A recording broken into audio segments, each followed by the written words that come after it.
આગોતરા જામીન. આગોતરા જામીન એટલે શું? તો સમજી લો કે કોઈ કોગ્નિઝેબલ ગુનો બન્યો છે અને તમને એવું લાગે કે ભાઈ આ જે ગુનો બન્યો છે એમાં મારી ધરપકડ થવાની પૂરેપૂરી શક્યતા છે, અથવા તો કોઈ વ્યક્તિને એવી ખબર હોય કે કોઈ એફઆઈઆર દાખલ થઈ છે જે તે પોલીસ સ્ટેશનમાં અને એ એફઆઈઆરની અંદર એ વ્યક્તિનું નામ આપવામાં આવ્યું છે અને ખરેખર એ વ્યક્તિ ગુનામાં સંડોવાયેલી ના હોય, તો આવા જે કેસો હોય એવા કેસોમાં જે આરોપીનું નામ એફઆઈઆરમાં હોય એ વ્યક્તિ સેશન્સ કોર્ટમાં આગોતરા જામીન મૂકી શકે છે.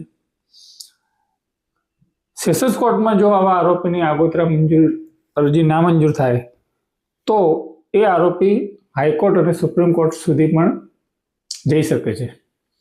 તો કેવા સંજોગોમાં આગોતરા જામીન મળી શકે એ પણ આપણે સમજવું જરૂરી છે.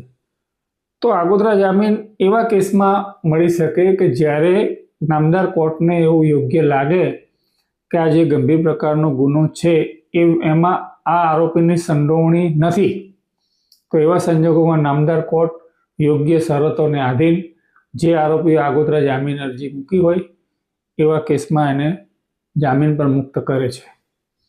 આગોતરા પર જામીન પર જે વ્યક્તિ મુક્ત થાય એને શું કરવાનું હોય? તો એને જ્યારે પોલીસ ધરપકડ કરવા માટે આવે કે આ ગુનામાં તમારું નામ છે, ત્યારે એને પોલીસને એ ઓર્ડર બતાવવો પડે છે અને જો નામદાર કોર્ટે શરતોમાં જામીન આપવાનું કહ્યું હોય તો પોલીસ સ્ટેશનમાં એને જામીન આપવા પડે છે.